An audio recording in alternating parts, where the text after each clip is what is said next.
Hi, everyone. This is Zari Ballard, and you are listening to the When Love is a Lie audio podcast.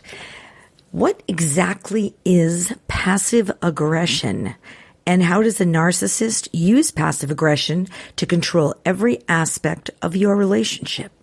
Understanding this tactic and how it is used to control you is a key step towards recovering from an abusive relationship. Today, we're going to talk all about it, so don't go anywhere. I'll be right back.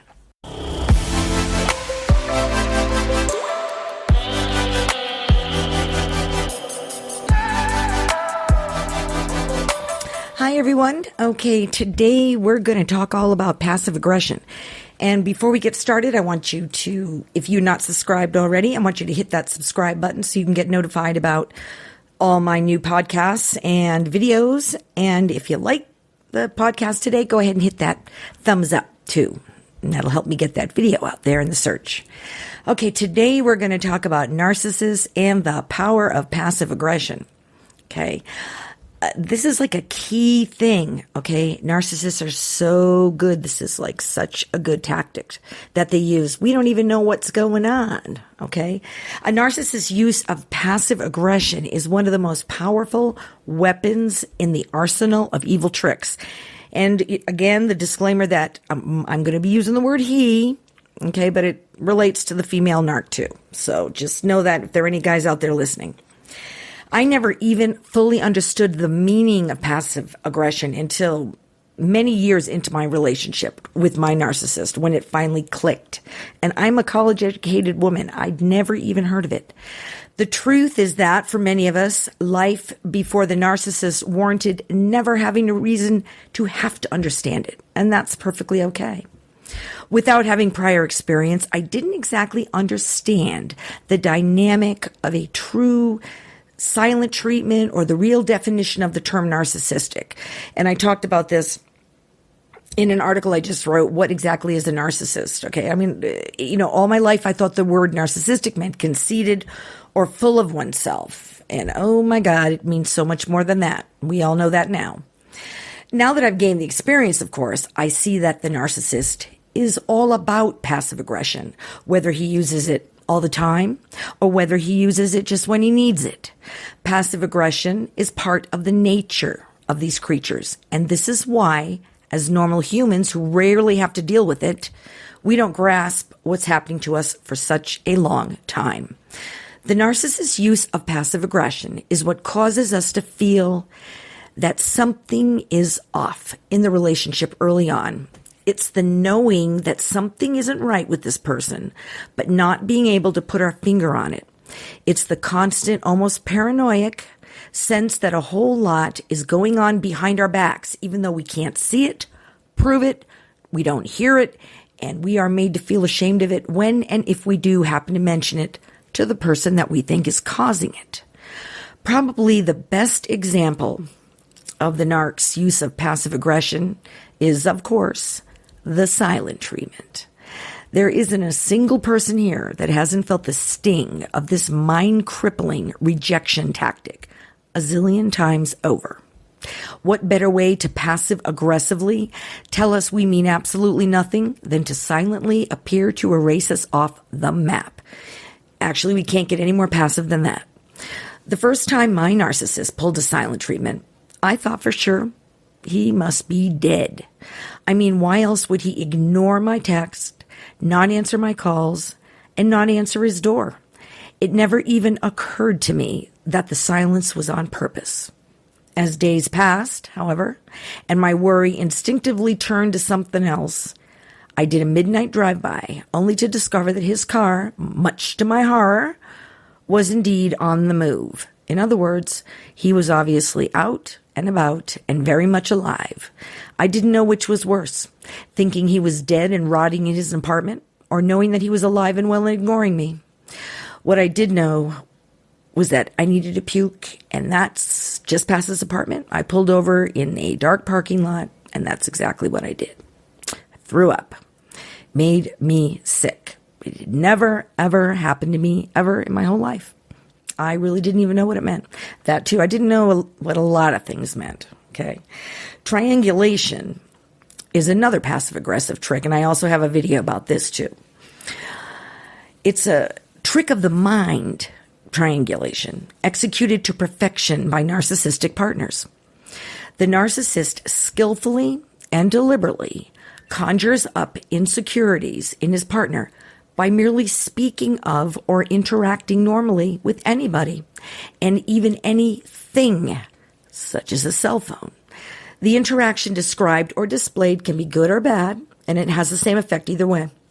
For instance, a narcissist, in casual conversation with his partner, can actually speak negatively of, say, a girl at work in such a way that the partner instantly feels that something is going on. We just don't know why. At the same time, the partner feels suspicious. She'll often also feel guilty for even thinking such a thing, given the conversation, and that he really wasn't saying anything to lead you to believe that. It's just a feeling. This is the type of narcissist empowering passive aggression posturing that creates insanity. How can we feel jealous of someone whom our partner obviously doesn't like? Or does he? Maybe, just maybe, we really are delusional, just like the narcissist claims us to be. And the next time it happens, even after discovering that we were right, we'll still question ourselves simply because the narcissist is so good at what he or she does. The same thing occurs with the cell phone game. Even after great sex, even after we'd have a great day, all my narc had to do was glance at his cell phone in front of me, and I'd have a wave of anxiety. And he knew this too, and that's why he did it. He'd say, "What's the matter with you?" All I did was look at it. It was insane. I could go on and on with examples of the end's passive-aggressive talents, but I'd be preaching to the choir because I know you all get it. Okay? All we need to know is that passive aggression is the all-encompassing umbrella category under which every single narcissistic behavior can be filed. Future faking, the game of seduce and discard, giving the nefarious blank stare, the narcissistic blank stare, managing down our expectations, intimidating us into silence. All of this is a narcissist's way of passive-aggressively bullying us into submission. And believe me, it is about bullying, silent bullying. Even if our narc is a screamer, getting in our face over every little thing, it is the passive-aggressive behaviors that cause us the most grief. Why? Because the covert nature of the attack, and because in the moment there appears to be no proof of anything, it's crazy, okay? The proof is in the feeling itself. In other words, our gut feeling, our instinct is never, ever wrong. And you need to be aware of that. Your intuition is always right. That's why we have it, okay? If we listen to our intuition, we'd breeze through life because that's what it was intended for. Why we choose to, look the other way or not pay attention to our intuition, well, that's for another video, but you need to know that it is never, ever wrong, your instinct. This phenomenon, of course, is for the universe to explain, but suffice it to say that it is absolutely true, and realizing it will save your soul. Okay, during my end's first silence, even as I imagined him possibly dead, I still had an uncomfortable feeling that something even more sinister than death had happened, but I ignored it. It took hitting the road in the middle of the night and seeing with my own eyes to believe it. This being true, how amazing that later, when the narcissist began to hoover, I was so easily convinced to get over it. Like you and me and everyone else listening to this, I always wanted to give my narc the benefit of the doubt. Somehow he'd create enough plausible deniability, and that's for my next video. Or podcast, I'm going to talk about plausible deniability. They create so much plausible deniability in their stories that we just let it go. Okay, it makes no sense at all. My ex would go in a quiet and very passive-aggressive way. He'd let me know that if I pushed the issue, he'd just go back from whence he came. I took the easy way out. I just looked the other way, or I let it go. I spent years doubting my undeniable intuition rather than accepting the truth that this person I loved lived an entirely different life behind my back, that everything he said and did had an entirely different meaning on purpose. Passive aggression is a very clever control tactic, but unless you've actually experienced it coming from a narc, there's like no way to recognize its most sinister form. Remember, to a narc, every day, all day, everything is about what he or she can get away with. If he can passive aggressively make you feel that you've absolutely lost your mind, that you're just another psycho ex like all the rest, he's going to do it. Think back to every suspicion you've ever had about your narc, no matter how seemingly irrational, and I guarantee you were spot on. The bottom line, trust your gut instinct, my friends, because it is never, ever wrong.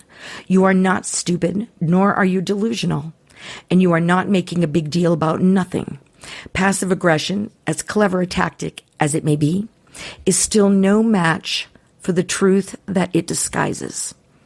If you're being told the truth, you simply won't have that intuitive feeling that you're not. Now, sometimes this feeling doesn't come right away. Sometimes it comes days or weeks or even months later, but it will always come. You won't just figure it out. The answer will come to you. And when it does, no matter what you are told or how often it's denied, know that you know the truth, that your intuition is never wrong. And then you act accordingly on your behalf. If we allow it, the truth will set us free. Learn to recognize this passive aggression, okay? We all know that narcs have a way of bullying us by saying pretty much nothing at all. They can intimidate us into being silent. They can train us not to ask questions with just a look of an eye. They can talk about somebody that they don't like at the office, and then later you'll find out that that's exactly the person that he liked. He can say to you, say you're getting ready to go somewhere and you're already feeling a little anxious that maybe he won't pick up the phone if you call when you get home, and he'll say, no, that's okay. You go right ahead and go out. I don't mind. But you know that he does, okay? And you know that he might not answer your text tomorrow or call you, that you'll get some kind of punishment. He can punish you just by saying nothing or doing nothing. And that is passive aggression. Understand it, because once you do recognize it, you won't fall for the bullshit and you'll be able to move along. It's a huge step in getting out of abusive relationships when you realize how much the tactic of passive aggression has been used to control you in every aspect of the relationship. So I appreciate you listening to me today. And if you have any questions, I want you to leave them in the comments so that I can get back with you on it. You can also read this article at my blog, thenarcissisticpersonality.com. I've got books out, When Love is a Lie, which is my most popular book. I've also got a workbook out, and I'm coming out with a new book. You can find me on Twitter, and all my books are, on Amazon and Barnes and Nobles, and I'm getting that Facebook page up, I promise. So thank you again for coming. Hit all those buttons. You are listening to the When Love is a Lie audio podcast. You have yourself a great day.